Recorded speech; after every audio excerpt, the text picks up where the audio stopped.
Could the Broncos land a top wide receiver this offseason? There's 3 guys that are out there that we're going to break down. Cooper Kupp, Deebo Samuel, and Garrett Wilson. We're breaking it all down starting now.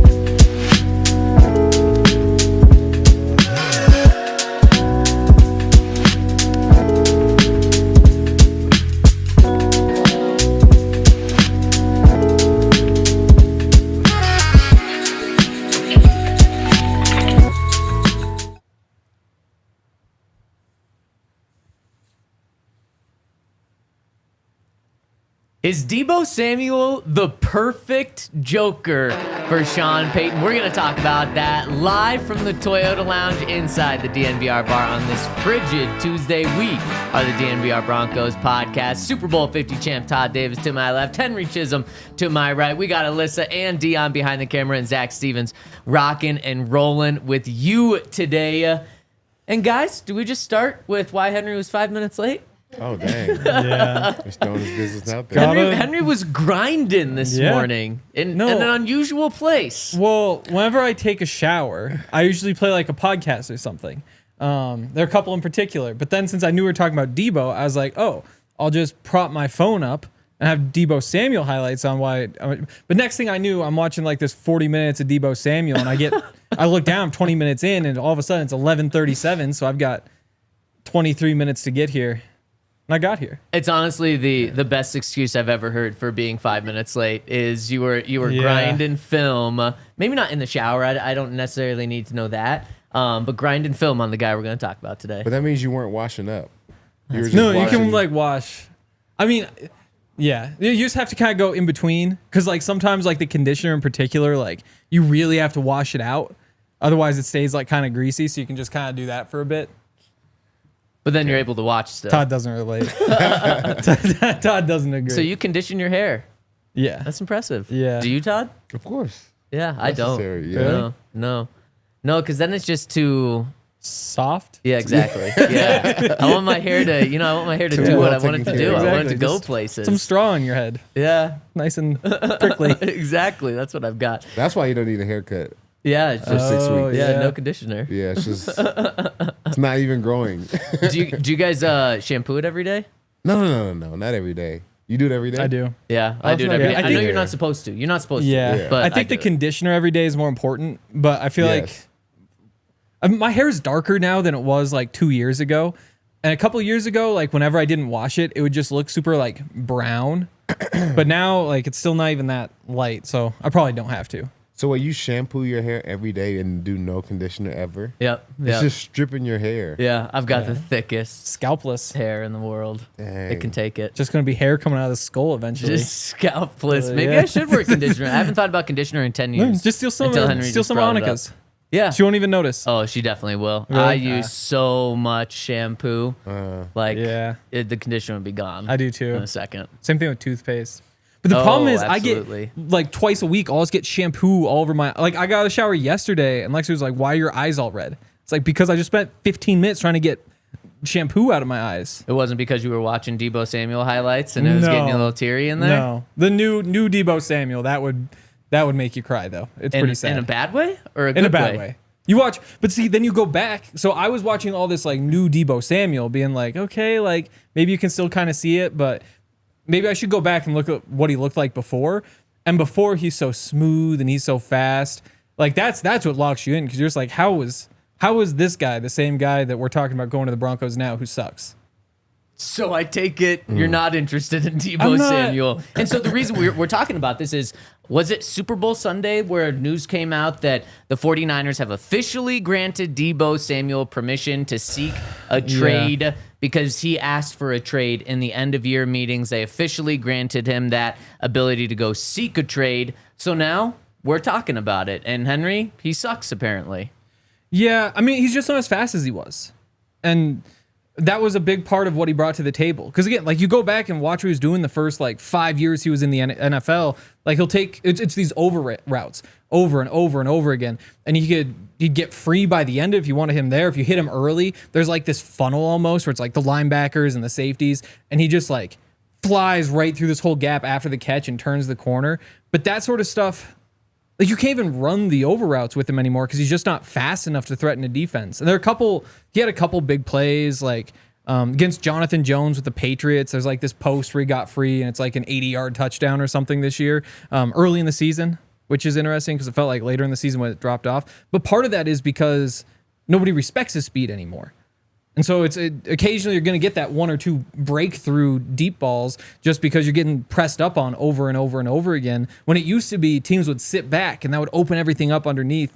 There's still things that he does really well, but he isn't obviously what he was, which I don't think is a surprise to anybody. Henry, what I find really fascinating about everything that you're saying is you're talking about Deebo, the wide receiver. When it comes to the Broncos, I think a lot of people are like, man, could he be that joker? Last week, Sean Payton told Kay Adams the number one thing. He didn't say the number one thing. He said a must-need for us, a must-have this offseason is a joker. And we've seen Deebo been used as a wide receiver, but we've also seen him line up in the backfield. We've seen him do a lot of different things behind the line of scrimmage, and he can be a joker. I mean, he is a joker for the San Francisco 49ers. So I think that's what a lot of people are looking at. What do you see him as a joker role? If you're not bringing him in here to be a typical wide receiver because maybe he has lost his step. Well, again, that's what opened everything up. Like you get him on the jet sweep, and it's like he's just going to get that edge. And he's probably going to break the tackle on the edge because like the guy's a half step behind him and just diving at his feet. That just kind of gone. He ran for 3.2 yards per carry this year. That's not a guy who you say like let's keep feeding the ball to him. Last year 6.1, year before that 5.5, year before that 6.2. Like it's just he isn't the weapon that he used to be. And I think there's again like you go back and watch there was a play against the Dolphins where he catches a slant and there's like three guys right there at the 4-yard line. They all hit him and he drives them back into the end zone. And you're like, okay, that's awesome. Like that's classic Deebo. But that was always kind of the icing on top that he just like run guys over because he was just so fast that he was just creating angles where he was impossible to tackle. Yeah. I feel like maybe he hasn't lost a step, but I feel like people do play him differently because he's not a Amari Cooper or Jerry Jeudy where his routes are extra crispy. He's just a running back that can run routes. Yep. And so if you press him, it disrupts a lot of what he wants to do early in the down. I think he still has it. I think he could be a joke for us even now. I think you just use him in a different way. And I think he does best when there are other weapons around. Some of those numbers you mentioned, like Christian McCaffrey's going off. True. This year they don't have Christian McCaffrey. It was a down year for Brock Purdy. He didn't play well. Brandon Ayuk didn't play well. Just as a whole, that team did not do very well. So I think he still has it. I think he still has the juice. But he's not just a wide receiver. He's a slot receiver that you put in the backfield a lot and allow him to kind of get active because the ability to make people miss, I think he still has, and he's fast enough to get the job done. I'm curious if you think his legs can come back just a little bit. Because, again, like the first half of the year, it wasn't too bad. It just the second half of the season is when he just really wasn't all that productive and he looks slower. And you look at him, it's like his upper body just looks bigger and his legs look skinnier. Like a good offseason where you eat right, where you like focus on whatever you need to focus on in the gym, like could you get that back? Once the legs are gone, they're kind of gone. Yeah. But that's what happened to me. But I feel like he, had a lot of pressure and was like the workhorse too. True. He didn't have like a game where he doesn't have to do it all or try to be, Mr. Wonderful because they need him. Like, I think in years where he has more pieces, I think he looks more spectacular because he's only having, 10 to 15 plays a game where he has to be great as opposed to now it's like, all right, Deebo, the ball's going to you. There's nobody else that we can use. Like, you know what I'm saying? So he might have gotten tired. Sorry, Todd, but let's be real about the situation in San Francisco and then coming to Denver. It's not just because Denver doesn't have the playmakers that San Francisco does. No place has the playmakers that San Francisco does. They have Brandon Ayuk, who's a $30 million receiver. They have George Kittle, arguably one of the best tight ends in the game. Christian McCaffrey, when healthy, one of the best running backs in the game. And then you add Deebo Samuel as your fourth. Like, oh my goodness. So he definitely would be counted on a lot more in Denver here. And I'm feeling the way that, kind of a mix of what you guys are feeling. The last time Deebo Samuel was like Deebo Samuel was 2011 or 2021. He had 1,400 receiving yards. He added almost 400 yards on the ground. And if you're looking at a running back or receiver, and you have to go back 4 years to be like, that's the guy we're getting, and he plays so physical. Like, when you ask the question, Henry, are his legs gone? He's like a running back. And when you lose your legs, as Todd kind of said, like, man, it's really hard to get them back. And I'm in on Deebo Samuel if he's discount Deebo, meaning the Broncos give up a 3rd-round pick to get him, and he takes a restructure, meaning a pay cut, and signs like an extension that's, $10 million a year or something. I don't think that's going to happen. I think Deebo wants the bag. And I think that the 49ers, I think they have, Henry, you're going to have to take me through the contract, but don't they have to eat like $30 million in dead cap if they trade him? Yeah. But I his cap hit will be big regardless, just because they've really screwed themselves over. I mean, and that's not even the case. Like, they knew what they were doing. It does. When it comes to salary cap, you can always push money to the future, and it really doesn't matter who you choose. They could have done the exact same thing with Kittle, and then you'd be like, "Oh, Kittle, they owe all this money." It's not because it's Kittle. It's just like you just have to think of that as dead money, because they could have just as easily done it with somebody else, and nothing would have changed. But yeah, the big thing is he has a $15 million bonus on March 22nd. So either the 49ers will cut him before then so that they don't have to pay him the extra $15 million, or they'll trade him and somebody else will pay the $15 million. And so his cap hit would wind up being 16.6. And how it would break down is like Broncos trade for him, it'd be 5.2 of that this year, then the other 11.4 next year when he's off the team. So it'd be easy to fit him in, and next year's salary cap space balloons because Russell Wilson's off the books. But I mean, 16.6 million, that's just too much for what Deebo is at this point, I think. Yeah, I'm right there with you. And that's why maybe he gets cut by the 49ers, and then you can pick him up. But then you're going to have to build the contract for him. There's probably going to be somewhat of a bidding war. That's why I'm only in on him if it's discount Deebo, and I don't think that's going to be the case, because you look, what is he, 29 years old right now? Yep, just turned 29. So he's an aging guy, almost about to be 30 years old. I don't want to sign him to a 3 or 4 year deal when he's already been slowing down for 3 years. And then there's one other thing, because, Todd, I agree with you that he would be a joker in this offense. Well, Sean Payton said last week to Kay Adams that they're looking for that joker at the tight end or running back position. He went out of his way. Kay Adams was pushing him on, like, you need a receiver. And he's like, no, we need a joker that's a tight end or a running back. And Sean can use jokers as wide receivers. We saw him do it with Marvin Mims. But clearly he has identified, even with having so much success with Marvin, that we need it from the tight end or the running back position. So they could use Deebo Samuel as that kind of guy that can do it all in that joker position. But that's not what Sean's looking for right now. So I don't think there's a lot of things that make sense, but I think there's more things that don't make sense. And the final thing here, I think it was 2 or 3 years ago, right before Deebo signed his big contract extension with the 49ers, he made it clear, if I'm going to stay here, I don't want to do this joker stuff anymore. I want to be more of a pure wide receiver. Now, I think they convinced him a little bit to do a little more of that. They did it by saying, if you run for 350 yards, we'll give you an extra $700,000. There you go. That's an easy way to do it. Yeah. But like he might not embrace that full role here necessarily either. Yeah, and we don't need any more players like that. It kind of reminds me of like when Russ left Seattle and wanted to be more of a traditional pocket passing quarterback, and it's like, bro, that doesn't work. You played one way your whole career, and you did a really good job at it. Making the transition now in year 10, like, let's not do this. So bad. If he wants to be a joker, I'm all for it. But if he just wants to be a wide receiver, I don't know if that's where his strengths are.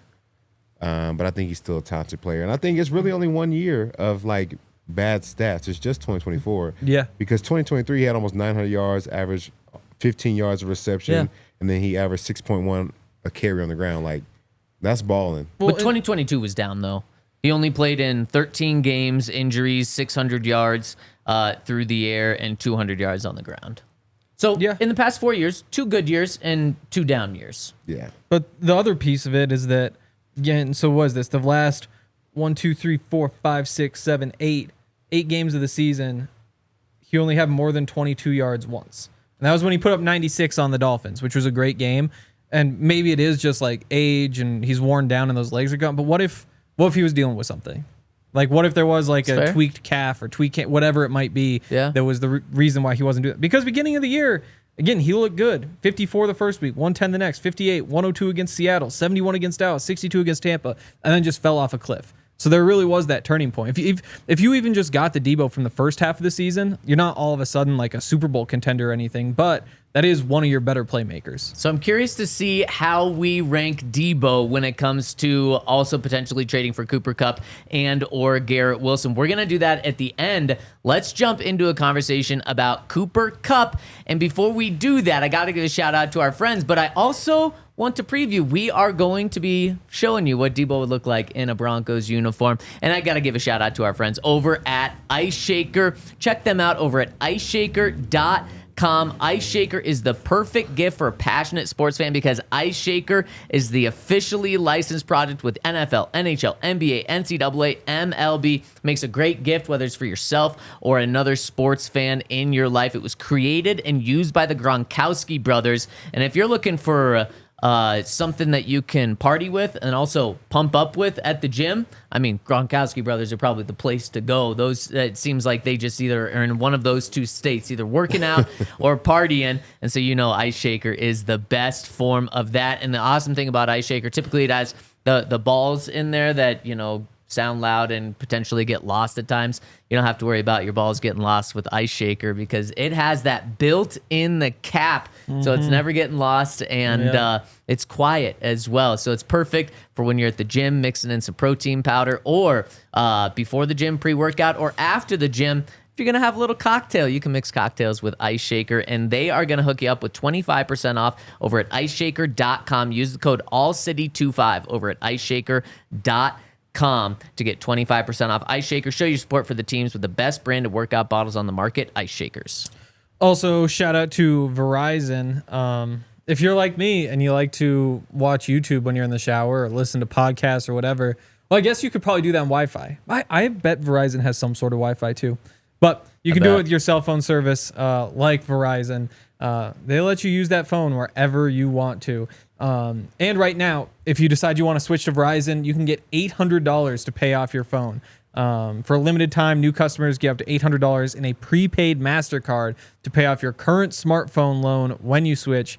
That's right, you heard me, $800. They're trying to help you save some money by charging you less at Verizon than you would at one of the competitors. And if you're looking to save money and get out of your contract basically for free, as long as it's $800 or less, go to Verizon. You can trade in any phone from their top brands with select unlimited plans. This deal won't last long, so don't get stuck on the bench. Switch to Verizon today and take care of your game plan. Visit your local Verizon store for details. All right, fellas, what do we think of Denver Deebo? What do we think he looks like? Would he be natural in a Broncos uniform? We're going to pull up the jersey swap pick now. How's he look? Does he rock it well, or does it look too unnatural? I mean, it's like chest up. We can't even tell. There's no way you can tell that. Like, Do you typically look chest down? this is just the 49ers white jerseys. Yeah. So the crazy thing about this, I was like, man, that kind of looks like Courtland Sutton. I don't Because know. it has I don't to know be what him. it is. Yeah, and it is. It has to be legitimately him. is just Courtland Sutton's jersey. With that undershirt with the yeah. So Oh, I'm you like, even got okay, the top that- of the 4 poking up, don't you? The top of the what? The 4. See it underneath the Oh COS? yeah. Oh yeah. Courtland Sutton's 4. Yeah. Exactly. Yeah. Man, Wow. he plays such a physical style of ball that would be fun to see though.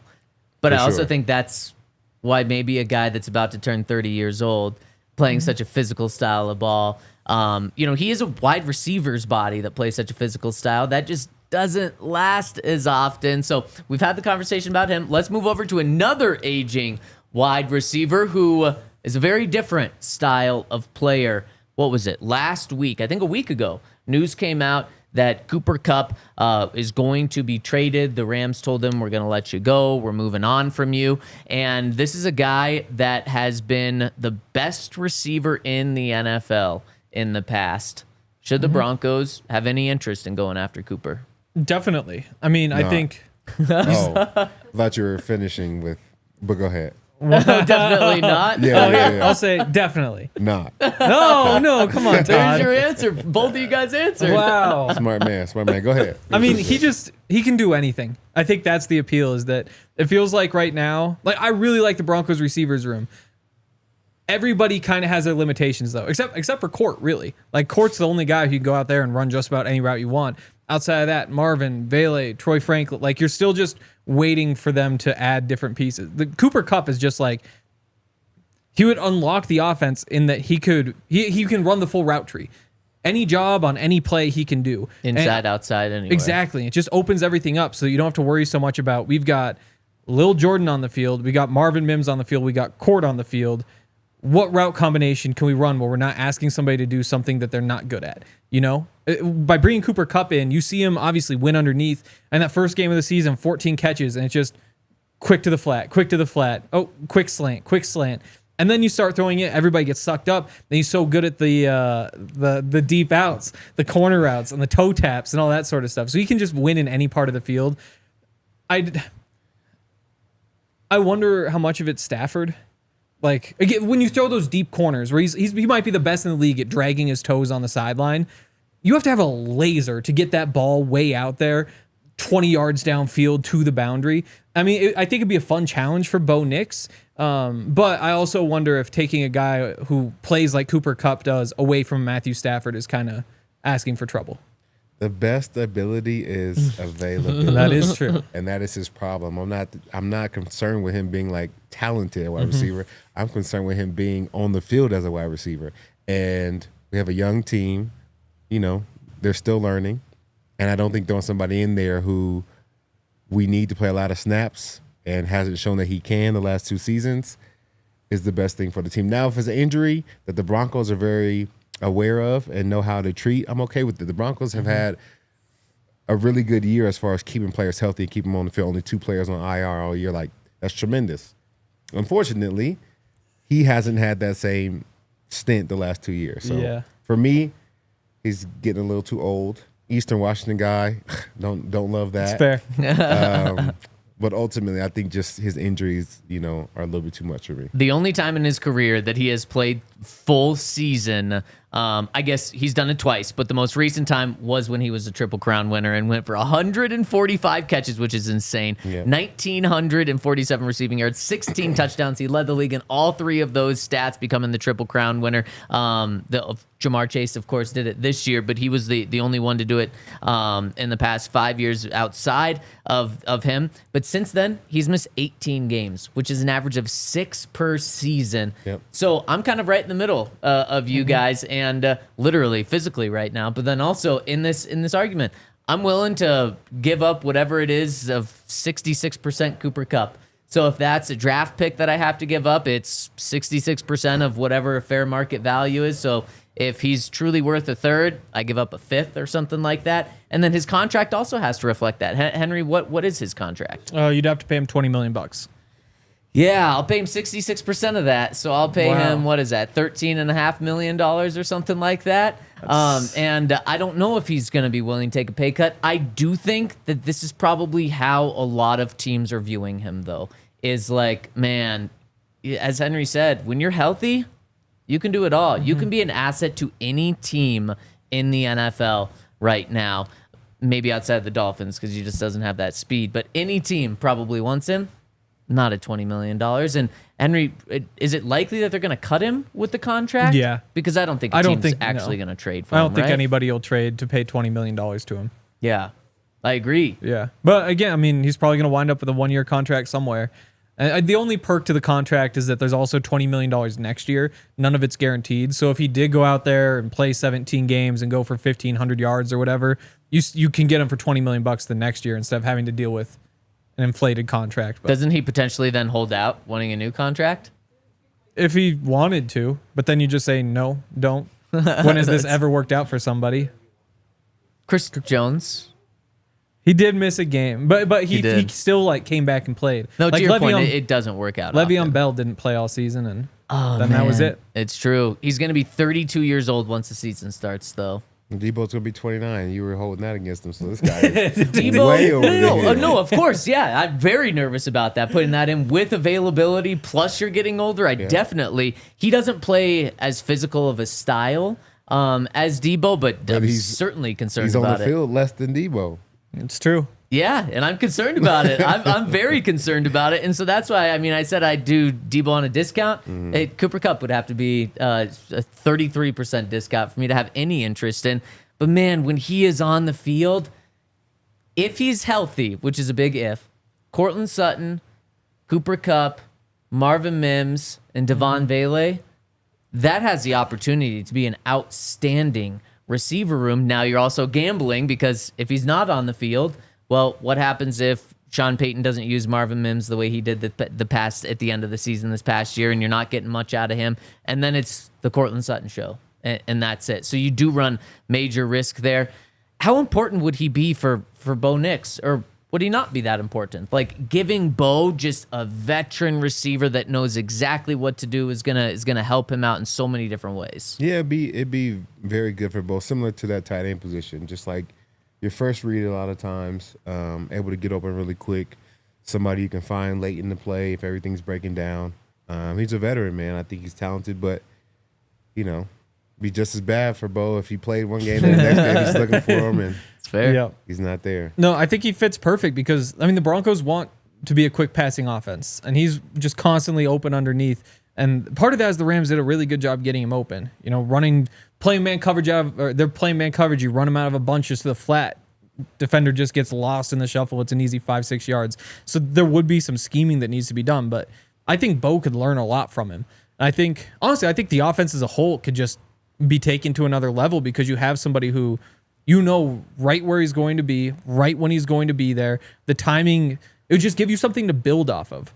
It would be easy to say, like, hey, this is the way this offense play, the way this play works. He's here, you're here, you're here. And when you have like that structure, play after play after play, whereas it seemed like in the past the timing was just kind of hit or miss.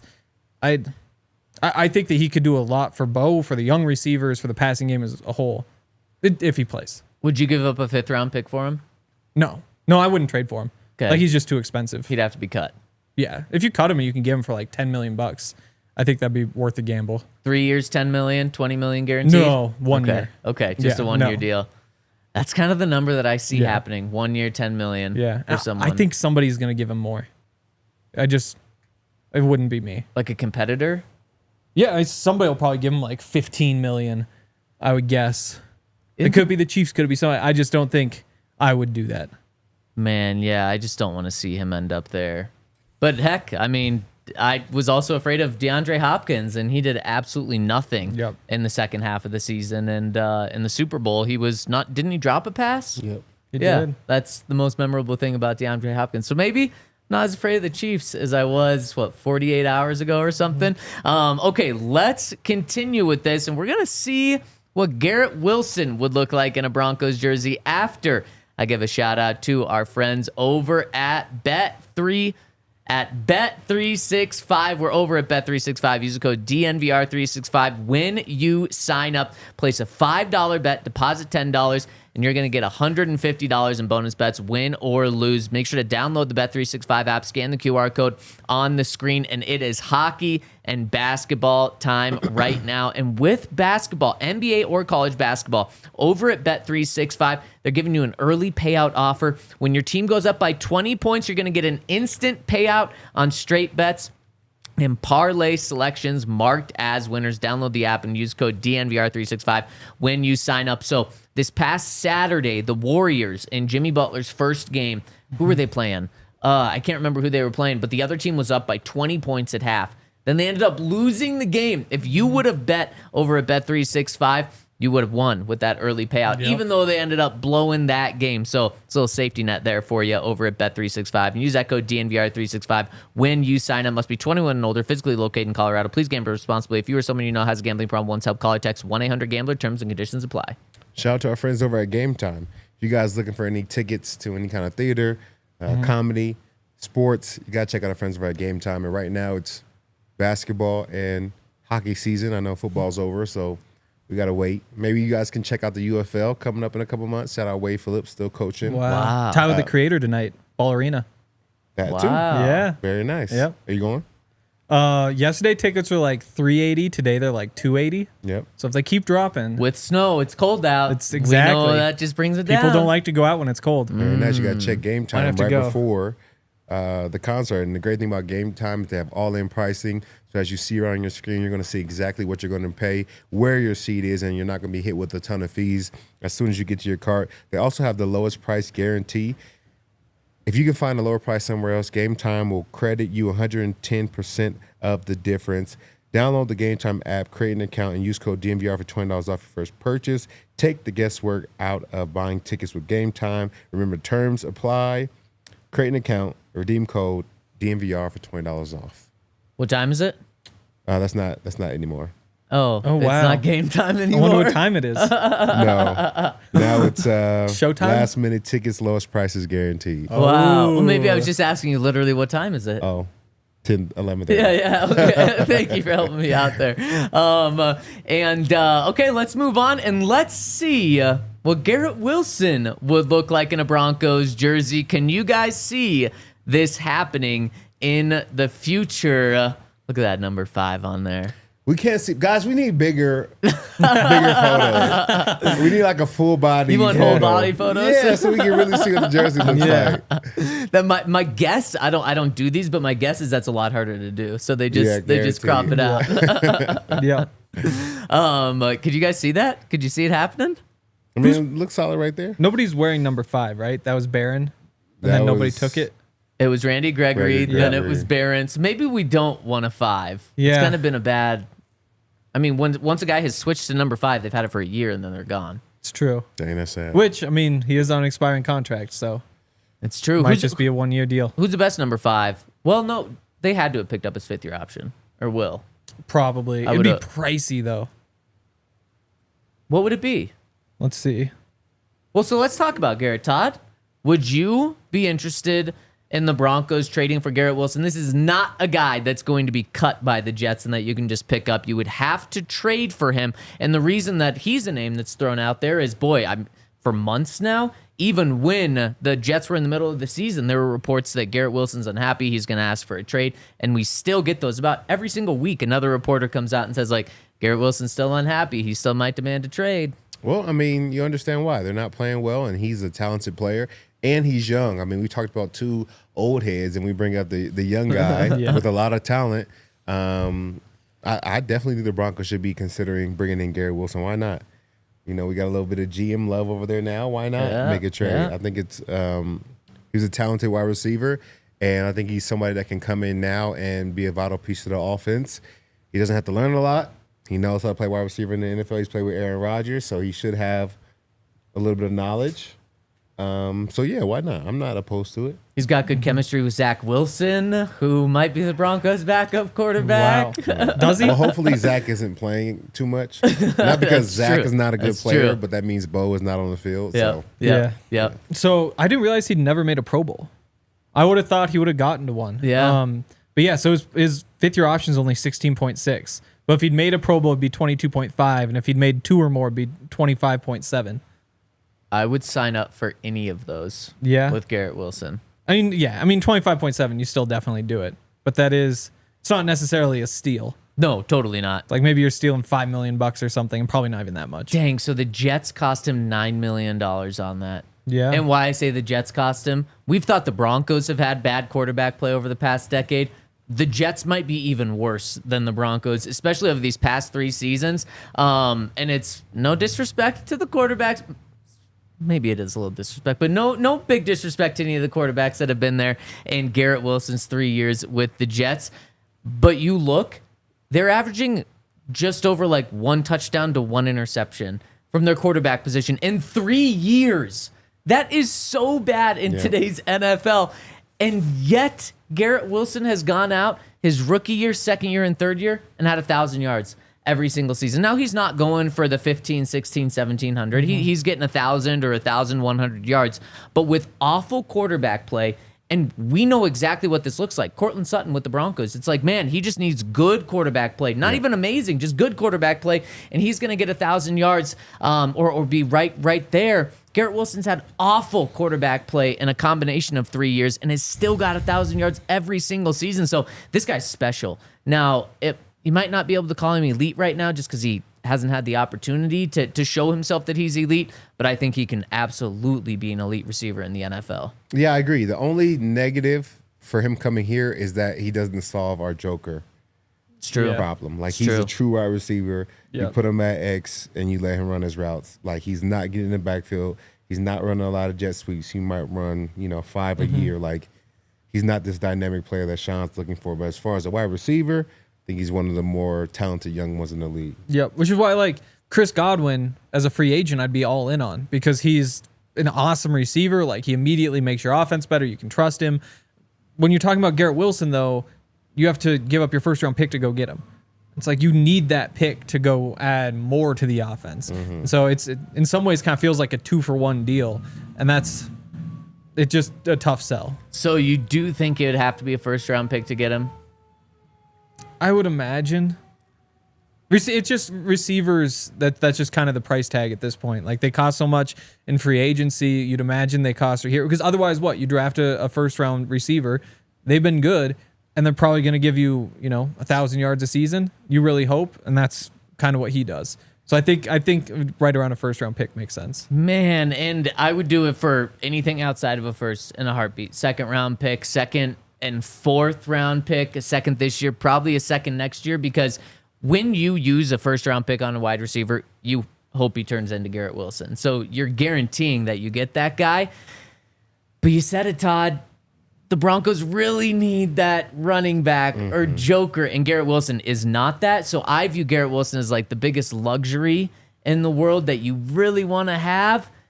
I don't know if you can give up the first round pick, but then at the same time, let's say you draft Colston Loveland in the first round. You don't know if he's going to be a hit. If you trade away that first round pick for Garrett Wilson, that he is an immediate hit.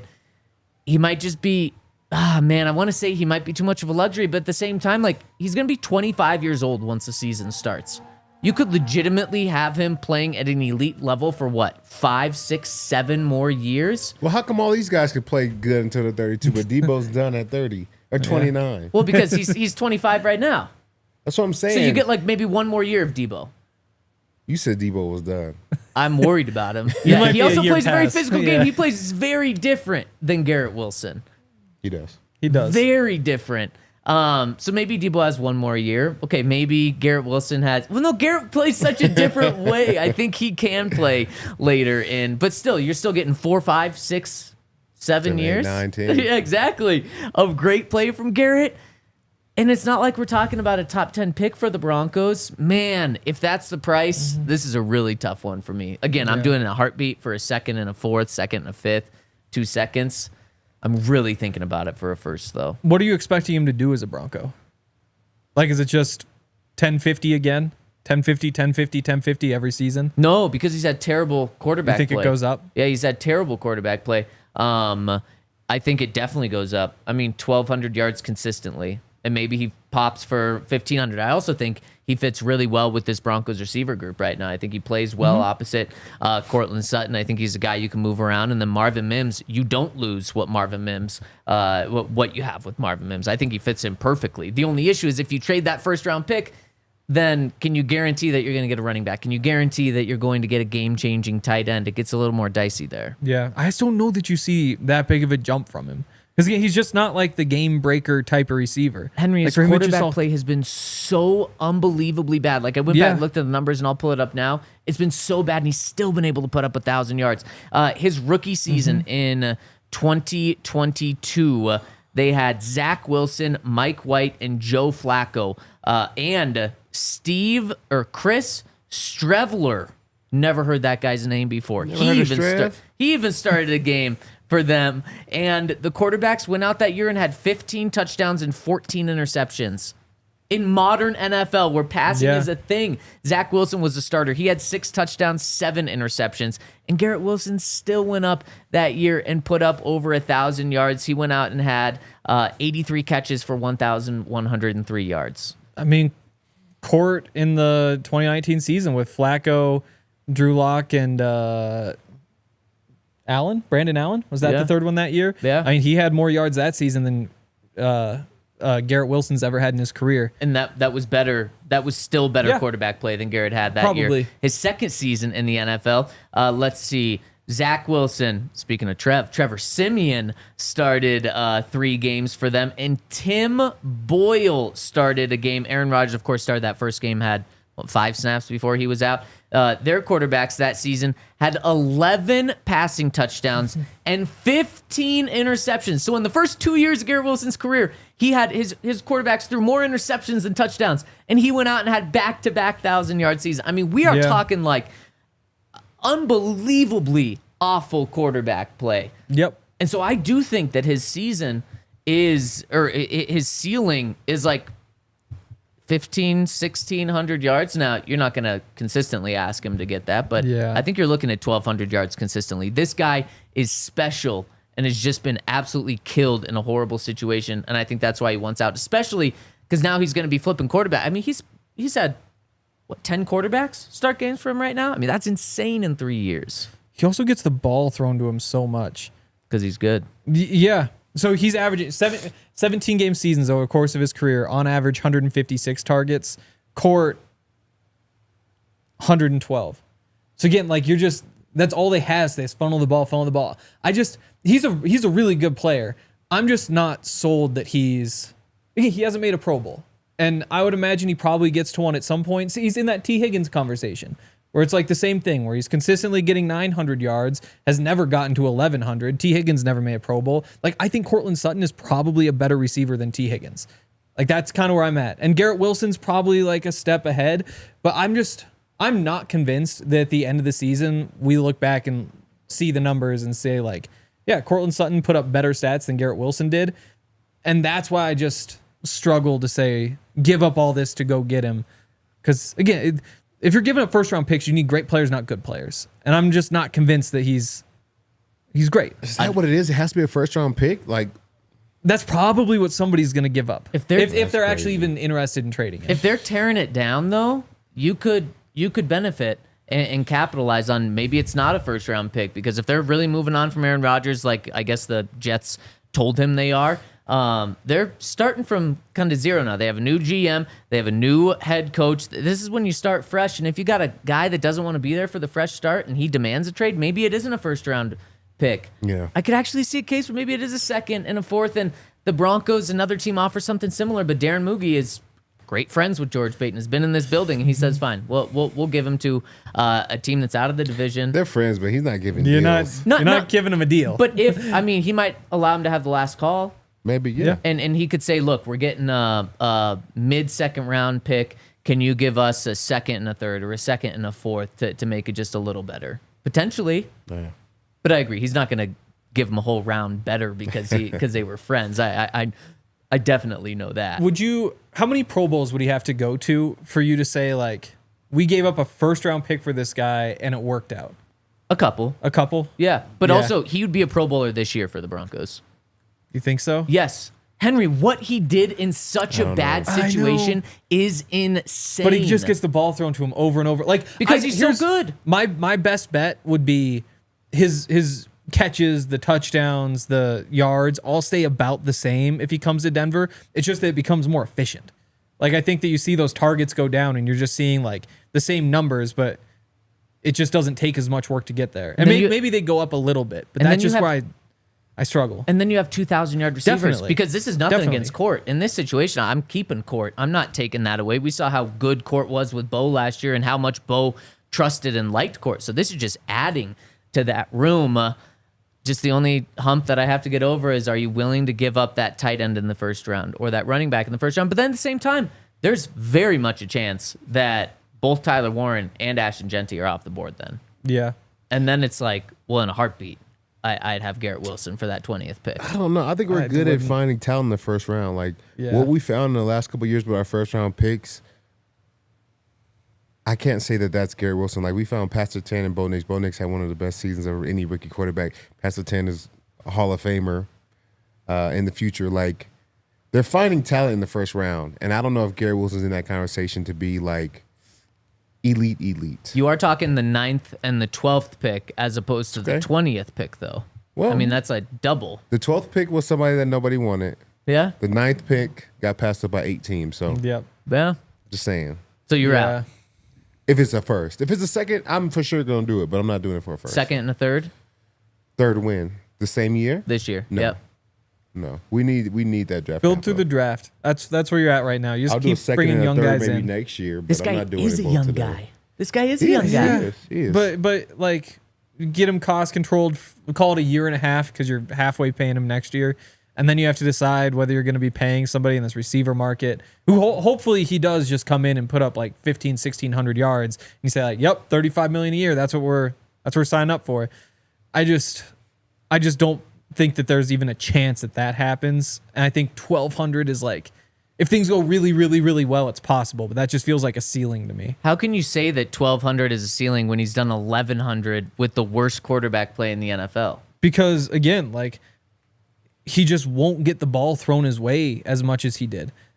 Like you don't see that. I wonder if I can pull up like totals in terms of targets, but it's just over and over and over again. Like, let's see if we can do it this way. So when they threw at Court this year, he caught 60%. Last year, 65%. Garrett Wilson was at 65%, 56% last year. So again, like you're just... So Court had good quarterback play this year and was at the same level as Garrett. Yeah. Yeah. But yeah, I think there's a difference. It's similar with the T. Higgins conversation where it's like, well, he's a number 2, so he gets more targets, but also he's going away from Joe Burrow, so he won't be as productive away from him. Like you just don't know how that stuff's going to shake out. And I think that when he was just the safety blanket, he was the kind of the only guy who was functional there for the Jets. You saw the ball go his way over and over and over and over again. And I just don't think in a healthy offense, anybody, like unless you really are like Justin Jefferson or Michael Thomas with the Saints, actually gets that ball. And I just don't think he's that guy. I think what speaks volumes is they brought Devontae Adams in, Aaron Rodgers' guy, who's also a great receiver. And Aaron was still throwing the ball to Garrett Wilson at a ridiculous rate. I think that just shows that it's not because he's the only option, because then he wasn't the only option. It's because he's good. It's because he's really good. No, I think he is good. I just think to Henry's point, he's saying like if you give Courtland Sutton 40 more targets within a year, he'll probably have 1,400 yards or closer to 1,400 than he does 1,000, as opposed to Garrett is having 1,000 yards with way more touches. With terrible quarterback play. Way but worse. it's about the touches, I feel like, too. Yeah. Quarterback play matters, but I also think that touches matter, too. Because anytime Courtland gets more targets, he has more yards. When he was having 100 yards back-to-back, he was getting more targets in those games. So I think regardless of the quarterback, if you're getting more opportunities with the football, you usually have better games. So this guy's getting a lot of opportunities with the football, and he's having good games, but, they could be a little bit better. But I think he's talented, and like I said, for a second and a third next year, I'm doing it. And so, like, Court, 8 yards per target this year. Garrett Wilson, 7.2 yards per target. Maybe, like, a new quarterback means they're both at 8. Maybe it means it's 8.5. But, again, I think you see it's more so that same range in terms of totals, but just you're doing it more efficiently. There's aren't so many incompletions thrown in there, which, again, is very valuable. The incompletions could be the quarterback, though. Totally. The awful quarterback play that they've had. And so you take some of those away. But so that's just where I think he doesn't strike me as a guy who's going out there and putting up 1,200 a year. And maybe I'm wrong, but if I was the one making the calls and deciding whether to trade first-round picks or second-round picks or whatever, I'm betting on he's not that guy. That's just crazy. You think he's already hit his ceiling with awful quarterback play, or nearly hit his ceiling, I should say. So would you give up a second? A second and a third next year? No. And you're in on that deal, right, Todd? Yeah, I would do a second and a third next year, Yeah, You're out. I for a second I might do it. I think he's performed better than what you would find in just a second-round wide receiver, Yeah. Yeah. Most of them. Yeah. Definitely. I mean, you look at wide receivers that the Broncos have taken in the second round. KJ Hamler, total bust. And then Marvin Mims, who we've seen flashes of greatness, but he has not done what Garrett Wilson has done. And I don't think this plan would block Marvin Mims in any way, and I wouldn't want to bring in a receiver that would block Marvin Mims. And none of these really are a plan to get rid of Courtland Sutton either. It's adding to the room. So guys, let's wrap up this conversation by rank them with what you'd have to give up, with what you'd have to pay them, and with what you're getting. How would you stack these 1, 2, 3 for the Broncos this year? Garrett Wilson, Deebo Samuel, Cooper Kupp. Yeah. I mean, it's just tough to say. Like, are we saying like $10 million you can get Cooper Kupp? I would like that. Yeah. Yeah. Like, if you could get Cooper Kupp for $10 million, that'd be my answer. Because it fixes up that problem at receiver, but you're not too invested. Then Deebo in about the same range would be kind of... I'd probably put that in front of Garrett Wilson. I just don't want to be trading all that for Garrett at this point. Fair. And I go Garrett Wilson, Cooper Kupp, Deebo Samuel. My biggest concern and why I kind of differentiate or give Kupp the nod over Deebo is injured. Oh, no. No, it's because I think that I think Kupp you can actually get on a deal. Maybe I'm so wrong. Maybe he goes out and signs for $20 million and then I'm not interested. I do think, Henry, I think that 1 year, $10 million could be spot on for what Kupp gets after he gets cut.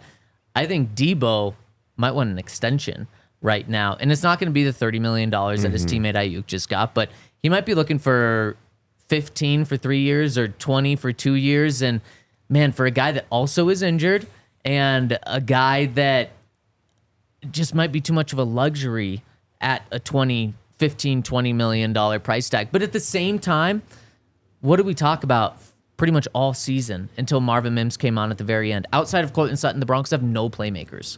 Like, they got to get them somehow. You can't just expect Devon Vele and Lucas Kroll and Blake Watson to turn into these playmakers. You have to go out and get them, and you do have draft picks to do that.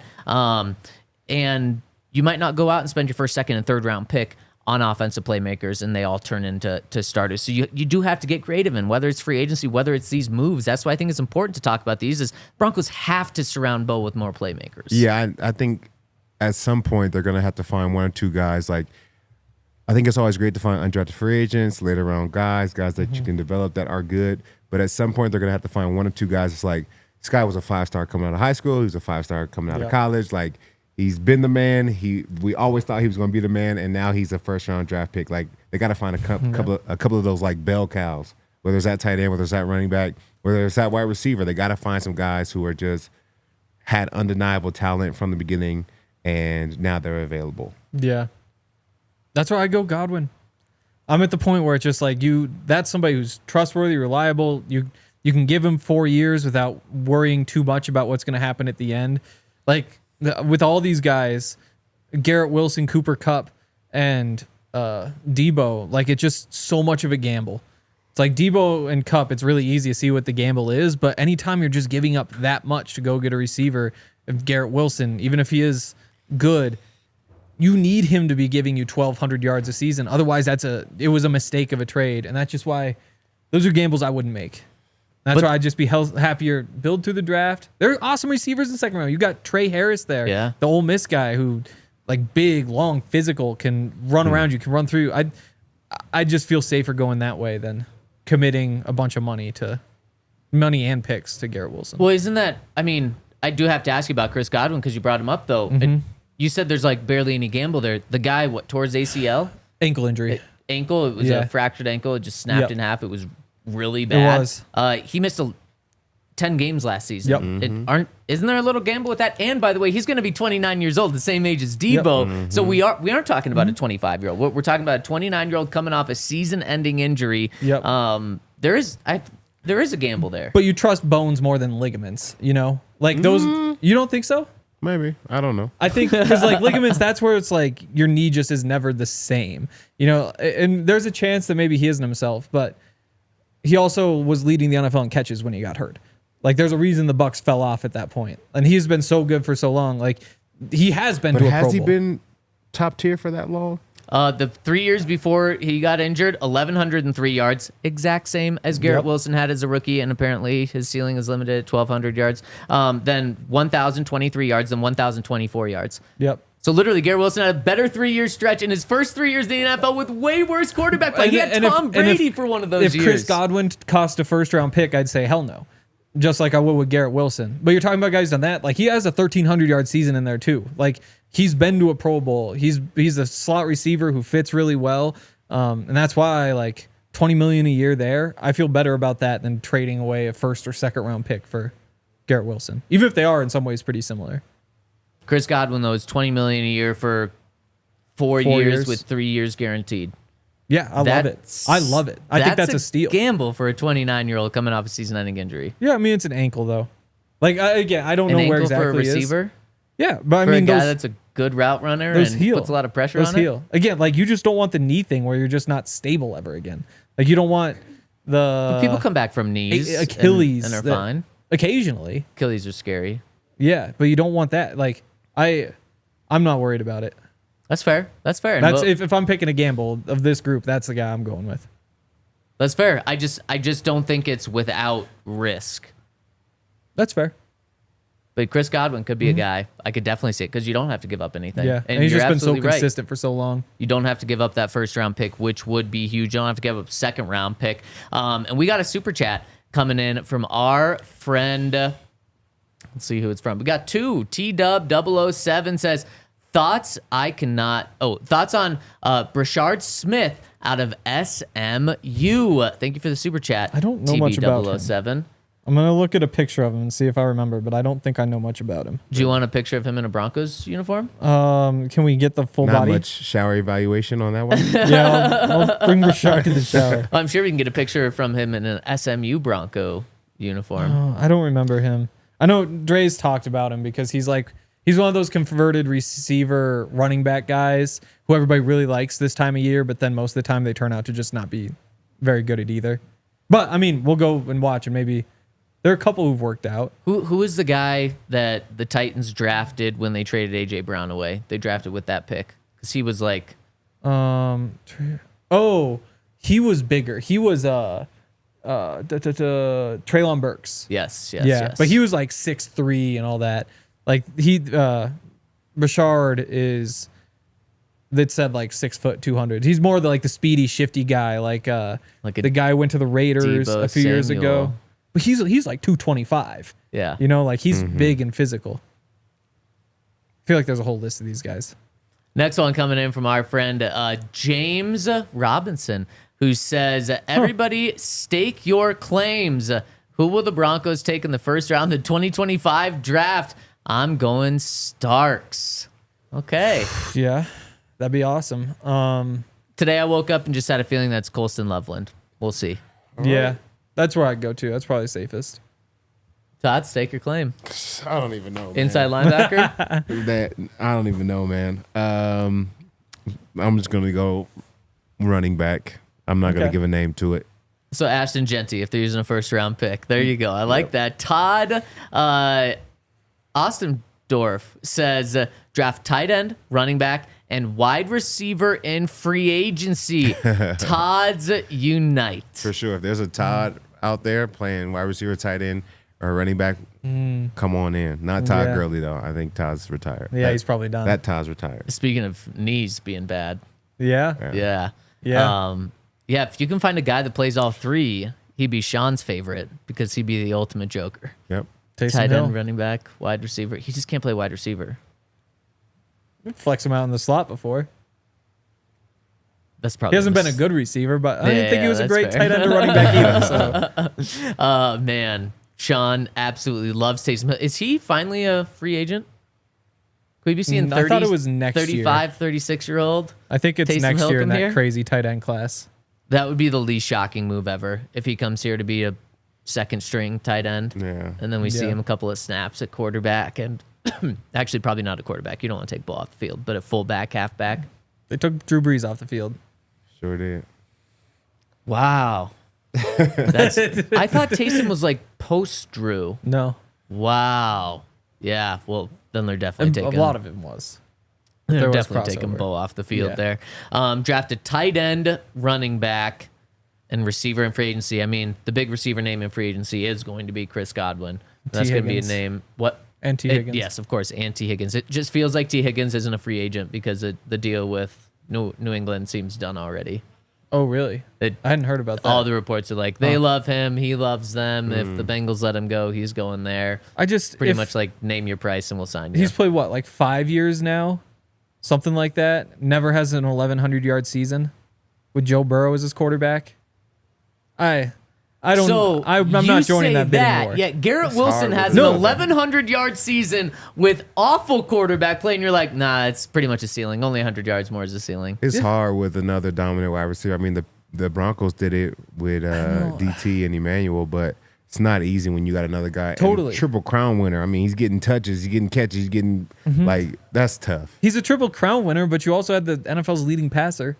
for sure. Like those yards are going somewhere. Yeah, he got it's just 900 why of them. I don't think paying T. Higgins like top tier money. I agree. T. I Higgins, wouldn't Chris do it. Godwin, I'd be just as happy with either one.